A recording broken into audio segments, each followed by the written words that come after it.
Quando você se levantar após assistir esse vídeo, o primeiro passo que você vai dar, inspira e expira e perceba o que está te motivando e o que você vai fazer e como fazer. Até que isso tudo, gente, fica muito natural, espontâneo. Vai chegar um momento que vocês vão se sentir incapazes de provocar qualquer mal. E se fizer algum mal, vocês vão ter consciência. Mas não peguem pesado com vocês. Compreendam por que vocês estão agindo assim e tenham paciência com vocês. Sejam amorosos com vocês.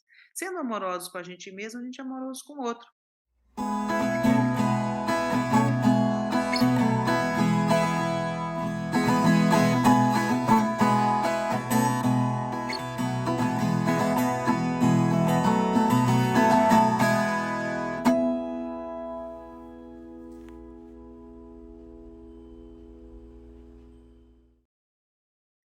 Olá, estamos aqui mais uma vez no nosso encontro, lendo koans, lendo parábolas zen para vocês, do livro 108 Contos e Parábolas Orientais, da minha querida mestra Monja Coen Roshi. Eu sou a Monja Reishin, da comunidade Zen do Brasil, e aqui estamos para compartilhar a sabedoria do Zen por meio desse recurso que são chamados de koans. Nós já estivemos em outras oportunidades, outras gravações para vocês. Acessem o primeiro encontro, acessem o segundo encontro. Esse agora é o terceiro encontro. Para cada dia, nós vamos ler um koan para vocês, uma parábola zen para vocês, que é um recurso didático do zen, uma forma de passar os ensinamentos de Shakyamuni Buda numa linguagem diferente, uma linguagem talvez enigmática, uma linguagem que talvez você fique um pouco perturbado e pense, mas que loucura é essa? O que será que está sendo dito nesse texto? Por que esse texto é construído dessa forma? O Zen ele tem uma característica de passar os ensinamentos de Shakyamuni Buda de uma forma inusitada, surpreendente e extremamente simples às vezes. E que dá um nó, que eu gosto muito de falar, nó em pingo d'água. Dá um nó na nossa mente. A nossa mente tão bonitinha, né? Organizadinha, às vezes preparadinha para dar respostas rápidas, a nossa mentezinha cartesianinha, né? Toda estruturadinha, que basta um conflito que essa mente se desorganiza, não é assim? Basta as coisas saírem do nosso controle, basta as coisas virem com novidades, a gente fica todo assim, né, confuso, inseguro, insegura. Não é assim que funciona a vida? Então a gente tenta estar sempre preparado para responder às coisas da vida, mas vem uma circunstância inesperada e você às vezes fica com medo, insegura, ansioso, ansiosa, né? E dá essa sensação. Agora, o Koan tem a capacidade de que a gente perceba como a gente pensa, né? A forma muito premeditada. No entanto, o Koan, essas histórias zen, elas vêm de uma maneira, numa linguagem que, puxa, o que será que está me ensinando? O que será que está querendo dizer para mim, né? Esse ensinamento, que é o ensinamento de Shakyamuni Buda, numa linguagem diferente. Para quem é cristão, tem as parábolas, né? As parábolas de Jesus Cristo, vocês lembram bem o Evangelho, né? Das sementes, tem várias dos lírios do campo, tem parábolas lindas, porque são histórias que a gente relaxa um pouco o nosso pensamento cartesiano e entra uma certa subjetividade em nós e a gente começa a olhar de uma maneira mais ampla. O Koan, ou parábolas orientais, né, é um recurso usado no Zen budismo justamente de contar histórias e ao mesmo tempo passar ensinamentos. E nós tivemos a bênção, né, e a compaixão, a generosidade da nossa querida monja Koen Roshi, que pegou os principais koans, né, que neste livro são 108, porque são muito relacionados aos 108 portais, mas isso é uma outra história, 108 contos, 108 parábolas, né, e monja Koen explica para nós, ela conta, ela descreve o koan, a história, a época em que passa essa história, e depois ela nos ajuda a entender o que significa. Mas ela apenas, como eu brinquei numa das falas, né, dá aquela papinha na nossa boca já digerida, né, como um periquitinho alimenta os seus filhotinhos, como os passarinhos alimentam os seus filhotinhos, não é? Já dá meio mastigadinho para ajudar a digestão, mas não significa que você não vá para outro caminho de reflexão. Aí é o seu caminho, né? Mas a gente está aqui nessa oportunidade no YouTube do Zendo Brasil, e inclusive, por favor, coloquem as suas perguntas aí no comentários, que depois serão respondidas, tá? Não esqueçam, colocam um like que vocês gostaram e coloquem perguntas, né, que vocês acharem. Mas antes de ficar atropelando tudo com pergunta, né, escutem, deixa que essas palavras entrarem em você, mexer em você e faça a sua própria reflexão com a ajuda de Monja Coen Roshi, com a minha ajuda ou com a minha não ajuda, né? Com a minha perturbação aí, que da minha intenção sempre é um pouco criar um pouquinho mais de confusão, mas enfim, que você faça o seu caminho reflexivo, tá bem?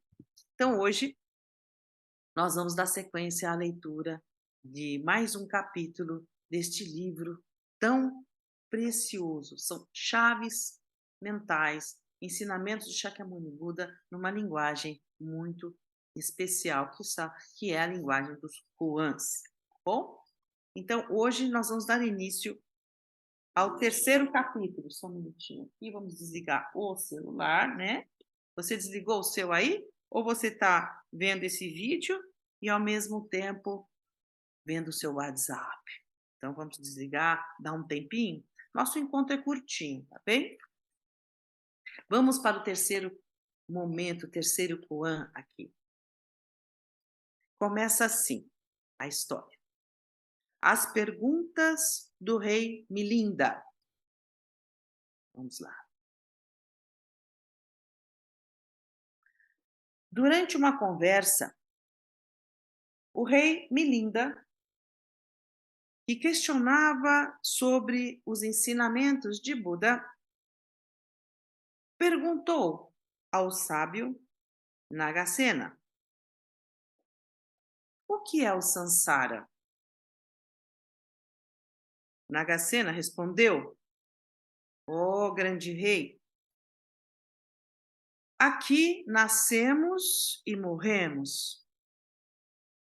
Lá nascemos e morremos. Depois, nascemos de novo morremos. Nascemos, morremos. Ó grande rei, isso é o Sansara, disse o rei. Não compreendo. Por favor, explique com mais clareza. Nagasena replicou então. É como um caroço de manga que plantamos depois de comer a fruta. Quando a grande árvore cresce, ela dá frutos. As pessoas as comem para em seguida plantar os caroços. E dos caroços nasce uma grande mangueira que dá frutos. Desse modo, a mangueira não tem fim.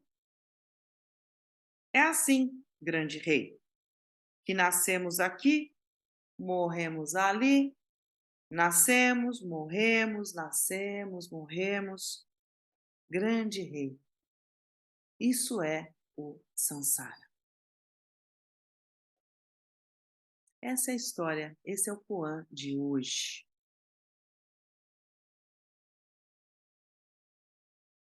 Em outro momento, o rei Milinda perguntou, continua ainda, o que renasce no mundo seguinte e depois da morte? Nagasena respondeu, depois da morte, nascem o nome, a mente e o corpo. Vou repetir a pergunta, né? O que renasce no mundo seguinte, depois da morte? Aí o Nagasena responde: depois da morte, nascem o nome, a mente e o corpo. O rei perguntou: é o mesmo nome? É a mesma mente? E o mesmo corpo de agora, que nascem depois da morte? Responde: não é o mesmo nome, a mesma mente e o mesmo corpo, que nascem depois da morte. Esse nome, essa mente e esse corpo criam a ação.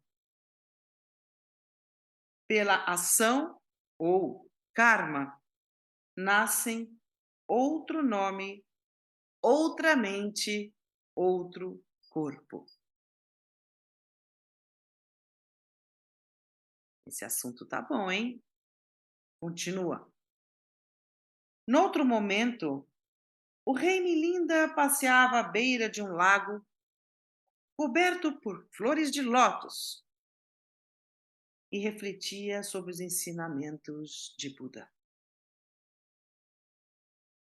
Uma dúvida surgia e ele pediu que chamassem Nagasena. Quando Nagasena chegou, o rei perguntou: o que resta quando eu desvanece? O que resta quando eu desvanece?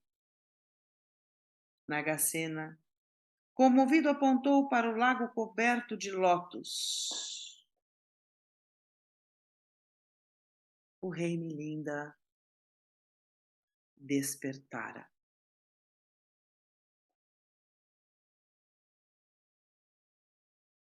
O que resta quando eu desvanece? O rei Milinda, emocionado, aponta para o lago coberto de lótus. Assim, o rei Milinda despertara.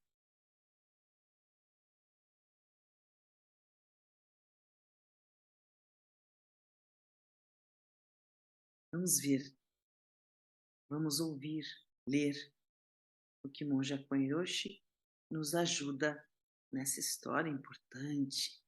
Vida, morte, eu, mente, corpo. São grandes angústias da atualidade, né? Sempre. Vamos lá? As perguntas do rei Milinda. Este é um texto do século 100 antes de Cristo. E tem sido extensivamente estudado pelos budistas, principalmente do sul da Ásia. As perguntas do rei são as perguntas de muitas pessoas que se aproximam do budismo pela primeira vez. As respostas de Nagasena clarificam perfeitamente os ensinamentos de Shakyamuni Buda, com analogias bem compreensíveis.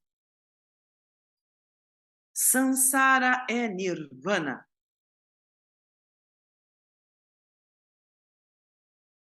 Escreveu o mestre Eihei Dogen, fundador da ordem Soto Zen Shu, século XIII, no Japão, esta ordem a qual eu represento, nós aqui do Zen do Brasil. Sansara é Nirvana. Mestre Dogen Zenji-sama faz esse destaque. Eu vou até dizer para vocês, nossa, eu estava pouco entendendo Sansara. Agora me coloca Nirvana. O que está acontecendo nesse texto? Socorro! Vamos lá, né? Então, Mestre Dogen diz isso, Sansara é Nirvana. Vivemos neste mundo de Sansara, de nascimento, velhice, doença e morte. E dessa onda kármica criamos, por meio de nossas ações, palavras e pensamentos repetitivos, surgem outros nascimentos, velhices, doenças e mortes. Por meio de nossas ações, palavras, pensamentos repetitivos, aqueles hábitos, né, que a gente repete, repete, repete, surgem a partir disso outros nascimentos, velhice, doenças e mortes, sucessivamente. Não são os mesmos, mas não estão separados dos anteriores e nem dos posteriores. Não é uma repetição de algo igual, mas é um movimento repetitivo que transforma situações. Mas a repetição está lá, o hábito, né? Mas ele se manifesta de maneira diferente nas outras vidas. Podemos girar na roda de Sansara indefinidamente, passando pelos 6 mundos. Agora é outra informação, né? Que está colocando esse texto. Passando pelos 6 mundos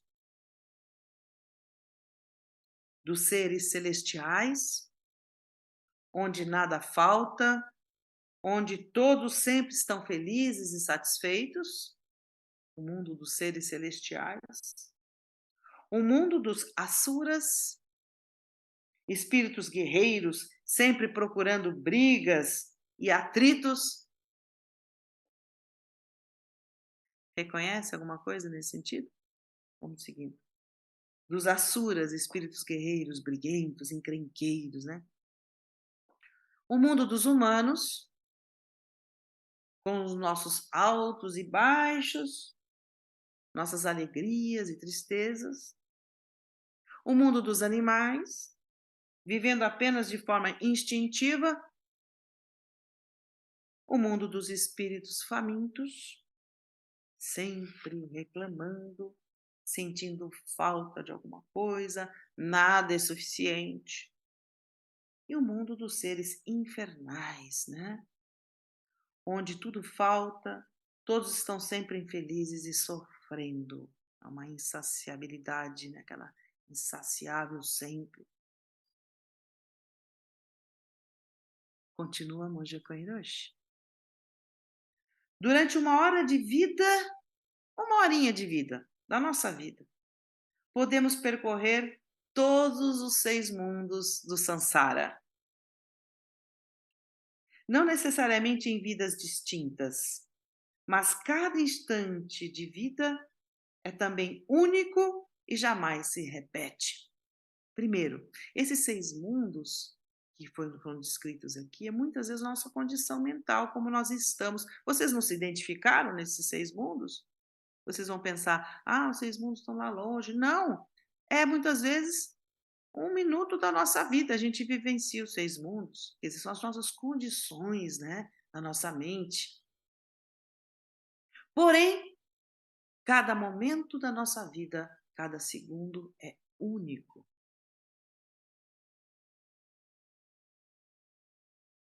Durante uma hora, podemos percorrer todos os 6 mundos de Sansara, não necessariamente em vidas distintas, mas cada instante de vida é também único e jamais se repete. Mas que loucura, que confuso que esse assunto hoje. Vamos em frente. Sendo cansado e condicionado pelo karma, o passado torna-se causa e condições do karma por vir a ser. Sendo causado e condicionado pelo karma, o passado torna-se causa e condição do karma por vir a ser. Se despertarmos para a natureza transitória de tudo o que existe, tudo é transitório e passageiro, para a interdependência de cada ação, pensamento e palavras e formas, capazes de nos libertar de ideias de um eu, nos livramos do sofrimento, da ansiedade, do culpar e penetramos o nirvana. Quer dizer, se percebermos como estamos funcionando, repetindo hábitos, né? Os gatilhos das nossas ações repetitivas, a gente percebe isso. Se percebemos que tudo está interconectado, interdependente, transitório, nós vamos mudando as causas e condições das nossas ações. E desse movimento do vir a ser se transforma. Nirvana, o que é o nirvana? É o extinguir. Nirvana, o cessar das oscilações da mente, do espírito. É o cessar das dúvidas e da confusão. É o clarificar a verdade e o caminho. É a libertação. Então, eu vou um pouco entrando entre vírgulas junto com a minha mestra. Quando a gente percebe os nossos hábitos que geram sofrimento e aquilo que nós alimentamos em nós porque nós tornamos a realidade fixa, né? Quando a gente reconhece que tudo é transitório, passageiro, que vivemos numa rede de causas e condições que não são deterministas. As causas e condições são transformadoras quando a gente muda uma resposta, quando a gente compreende de uma maneira diferente. É como desarmar, né? Nós estamos vivendo uma sociedade extremamente armada, né? Engatilhada. Qualquer ação e reação, a gente parte para cima, a gente aperta o gatilho, a gente mata. Mata ideias, mata pessoas, mata relacionamentos, mata juventudes, mata índios, interferindo em causas e condições de sua sobrevivência, ou por ignorância não conhecemos, ou por intencionalidades de interesses políticos e econômicos. Assim regemos a nossa vida, assim regemos a sociedade, e causas e condições estão sendo traçadas, e os efeitos disso são dos mais diversos. Somos responsáveis nessa teia, não somos vítimas dessa teia, não podemos ser coniventes de sofrimentos. Por isso que nós somos, assim, gestores da nossa vida. A vida está nas nossas mãos e não nos sentirmos, assim, sequestrados, vítimas, né, de uma condição e a gente se esconde nela. Tenha consciência da sua vida, que hábitos você está repetindo, que causas e condições, que marcas você está deixando? Karma é isso, é marca. Que marcas você está deixando nas suas pegadas no mundo? Que marcas? Que rastros são os seus rastros? Você vai dizer, eu sou assim por conta da minha família, eu sou vítima disso, causa e condições. Sim, com certeza a gente passa por violências e sofrimentos, mas se a gente tem consciência disso, como eu transformo, como eu transcendo? Isso é o pensamento dos ensinamentos de Buda. Eu posso transformar, eu posso ressignificar. As situações que eu passei de dor e sofrimento não podem justificar eu perpetuar a dor e o sofrimento no outro. E é o que fazemos, nos desculpamos e fazemos muitas coisas que impedem a vida, impedem a harmonia. Então esse texto, ele é muito forte, né? E para a gente ter uma mente de nirvana, samsara é essa repetição. E essa vida de nirvana é quando a gente usa os ensinamentos de Shakyamuni Buda como uma lente profunda e que tudo atravessa e não pega aderência. A flor de lótus nasce no lodo. As suas pétalas não pegam o lodo, não tem aderência ao lodo, mas ela precisa do lodo. Nós precisamos, às vezes, das nossas dores e sofrimentos, né, para ter maturidade e empatia, para entender a dor e o sofrimento do outro. Mas o lodo não se gruda nas pétalas. O que você está fazendo da sua vida? Torne a sua vida o seu samsara, interrompa os gatilhos, os ciclos viciados e viciosos com consciência de amorosidade. Acolha suas tendências negativas, Ponha no colinho, dá um beijinho e fala: "Ó, filhinho, filhinha, você está agindo assim? Vamos mudar um pouquinho a resposta? Você vai sofrer menos", né. Aí você vai adquirindo uma mente de nirvana. Por isso que Mestre Dogen provocou muito quando diz: "Sansara é nirvana". A vida de sofrimento, essas condições todas da nossa vida, nos alimentam se a gente tiver uma mente que compreende essas nossas dores e nossas repetições, e a gente para de repetir. As nossas respostas começam a mudar. A gente não é mais respostas instintivas, né. Você pode até revisitar: "Que mundo eu estou aqui agora respondendo a determinada situação?". A questão da sexualidade, né, quantas pessoas estão sendo agora identificadas por crimes de assédio sexual de sexo, pessoas aficionadas com sexo, né, essa coisa instintiva, entre outras também, não é só a questão sexual, ou a coisa da agressividade, enfim. Esse texto a gente tem que ser lido várias vezes, né. Nirvana é extinguir o cessar das oscilações da mente e do espírito. É o cessar das dúvidas e da confusão.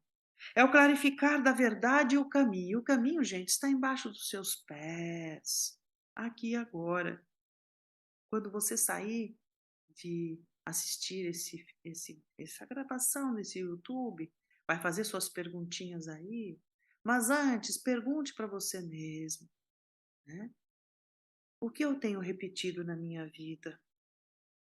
Que mundo eu tenho visitado mais, né? E quando você se levantar após assistir esse vídeo, o primeiro passo que você vai dar, inspira e expira e perceba o que está te motivando e o que você vai fazer e como fazer. Até que isso tudo, gente, fica muito natural, espontâneo. Vai chegar um momento que vocês vão se sentir incapazes de provocar qualquer mal. E se fizer algum mal, vocês vão ter consciência. Mas não peguem pesado com vocês. Compreendam por que vocês estão agindo assim. E tenham paciência com vocês. Sejam amorosos com vocês. Sendo amorosos com a gente mesmo, a gente é amoroso com o outro. Qual é a sua questão? Como é a sua vida? Como você está? E quando você perguntar, pergunte para você mesmo, para você mesma. Qual é a minha questão hoje? E como eu me modifico? Vamos continuar aqui. Originalmente, a palavra nirvana significa manter, significa cessar o fogo por falta de madeira, né? Cessar o combustível. Nirvana é cessar o combustível. Não colocar mais lenha na fogueira. Cessar o fogo das paixões para aquietar a mente. Então, nirvana, você não tem combustível alimentando suas raivas, você está em estado de estabilidade, né? De tranquilidade. Mestre Dogen insistia sempre com seus discípulos que Sansara é Nirvana. A prática é iluminação. A própria prática já é iluminação. Isso não significa fugir do Sansara, procurar encobrir sentimentos e procurar encobrir emoções. Não significa matar o ego, expressão usada erroneamente em relação ao budismo. Não há nada a matar, nada a destruir. Há sim o que compreender. Percebem? Não há nada a matar, não há nada a excluir. Há o que compreender. Eu gosto de falar compreender, prendere, com, a, pegar, estar com, prendere, trazer para você, compreender. E aí eu gosto da palavra gestão, né? Muito moderna. Fazer gestão dessa confusãozinha gostosa, onde emerge nossos pensamentos repetitivos, viciados, em que a gente torna a realidade fixa, a gente acha que a gente está isolado, não. A gente começa a perceber essa teia que nos faz e que também podemos transformar essa teia, essa rede de causas e condições, da forma como eu respondo ao mundo, mas antes, como eu me compreendo, como eu respondo a mim mesmo, a mim mesma. Somente seres humanos são capazes de compreender o Sansara e penetrar o Nirvana. Assim dizia Shakyamuni Buda. Portanto, não devemos perder esta oportunidade de sermos seres humanos. Não precisamos deixar para a próxima existência. Nesta vida de agora, podemos alcançar a libertação. Né? As pessoas, no paraíso, depois, nada, aproveita que você está já no fogão da sua existência, na fogueira da sua existência, em pleno cozimento, em plena efervescência, em plena cocção, né? Diante de tanta circunstância. E perceba o sabor dessas circunstâncias, compreendendo os elementos que constituem a sua vida. Se você tiver um pensamento, né, de surfar nessas circunstâncias com flexibilidade, não medo, você vai ver como é importante e como a sabedoria floresce, desabrocha nas coisas mais simples. Para isso, precisa conhecer os ensinamentos de Buda.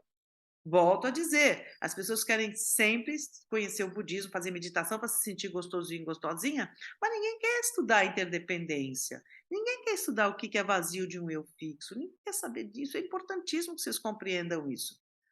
Nesse vídeo, vou fazer a propaganda dos nossos cursos Zen do Brasil, Introdução ao Zen Budismo. Se inscrevam, vejam o nosso site lá e estudem o que Shakyamuni Buda disse e ensinou. Somente seres humanos são capazes de compreender o samsara e penetrar o nirvana, disse Buda. Portanto, não devemos perder essa oportunidade. Não precisamos deixar para a próxima existência. Quando o eu desvanece, o não eu se manifesta. Quando o eu desvanece, o não eu se manifesta. Que não eu é esse? E tudo é assim como é. O lago de flores de lótus, onde o rei Milinda conversa com Nagasena, está mais próximo de você do que a unha do seu dedo. Só essa frase é outro koan. Quando o eu desvanece, o não eu se manifesta. O que é esse não eu, gente? E tudo é assim como é. Quando se fala tudo é assim como é, não significa as coisas paradas. O que é assim como é? É a vida se manifestando interdependente, incessante, em constante transformação. Assim é a vida. O lago de flores de lótus, onde o rei Milinda conversa com Nagasena, está mais próximo de você do que a unha do seu dedo. Que loucura! O lago de flores de lótus, onde o rei Milinda conversa com Nagasena, está mais perto de você do que a unha de seu dedo. Flores de lótus crescem em águas lamacentas e são puras, imaculadas. A sujeira nelas não se assenta. O que acontece quando não há mais um eu? Nossa, essa é outra pergunta. O que acontece quando não há mais um eu? A sensação de um eu separado é delusão. Não há um eu fixo ou permanente que passe de uma vida a outra, gente. Não há um eu permanente que passe de uma vida para outra. O processo vida-morte, ou nome, forma, é incessante, como explicou Nagasena ao rei Milinda. Não é o mesmo ser que volta à vida, mas tudo que causamos nessa existência fará com que outra vida se manifeste. Vejam só, não existe um eu fixo se reproduzindo. O que existe são as causas e condições. Vou repetir aqui. Não é o mesmo ser que volta à vida, mas tudo o que causamos nesta existência fará com que outra vida se manifeste. Olha a responsabilidade da nossa existência e tudo que fazemos. É isso que forma outras vidas, outra vida. Como as ondas no mar, todas são água salgada. Causas e condições formam uma determinada onda. Ela pode se considerada separada do oceano. A onda é separada do oceano, é uma forma que se faz temporariamente, mas ela é feita de infinitas causas e condições que formam a onda. Mas ela continua oceano. Tenha essa mente de vocês. Hum? Em vocês. Compreendam isso. A onda pode ser considerada separada do oceano? A onda tem começo, meio e fim. Entretanto, conforme tenha se comportado enquanto onda, ela criará, né, causas e condições para a onda seguinte. Conforme ela foi por causas e condições, os efeitos que ela vai fazer por causas e condições vai interferir na onda seguinte, nas ondas seguintes. Já não é mais a mesma, mas também não está separada da água do mar, e assim sucessivamente. Quando penetramos a sabedoria perfeita, que chama-se Prajna Paramita, podemos nos libertar de toda dor e sofrimento, pois sabemos que nada possui uma identidade fixa ou permanente. Sofremos e deixamos o sofrimento passar. Alegramo-nos e deixamos a alegria passar. Tudo flui através do processo incessante de causas e condições, efeitos na interdependência do surgir e desaparecer. Vou repetir. Tudo flui através do processo incessante de causas, condições, efeitos na interdependência do surgir e do desaparecer. Nossa, monja, este capítulo está demais, está mesmo maravilhoso. Estou terminando.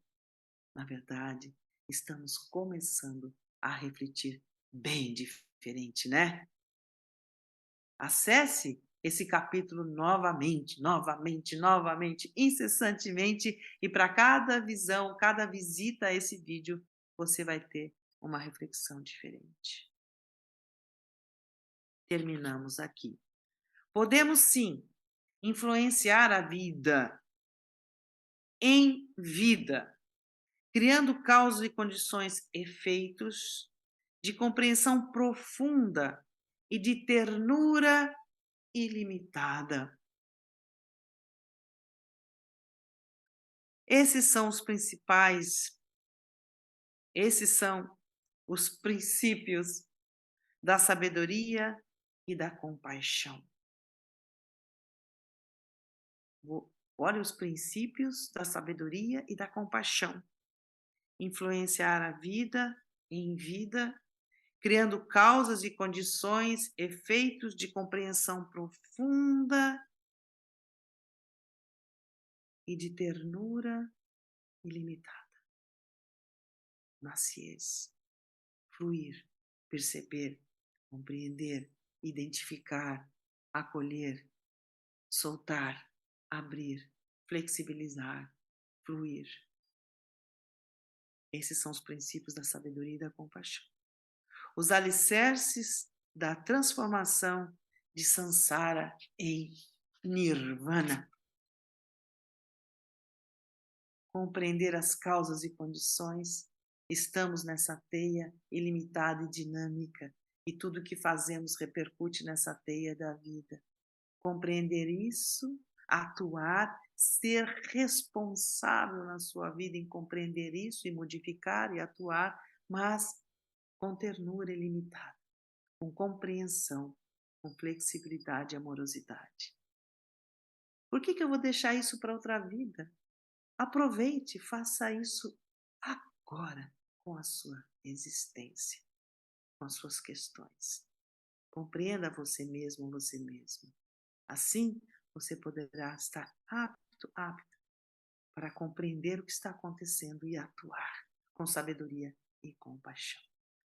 Esse foi o nosso encontro nesse terceiro capítulo importantíssimo. Aprecie. Nós vamos dar continuidade no próximo encontro em mais um Koan, em mais uma história transformadora, trazida por nossa mestra monja Koiroshi nesse livro 108 Parábolas, né? Histórias Zen. Terminando com a Jasmine respondendo ao mundo à sua maneira. Até o nosso próximo encontro.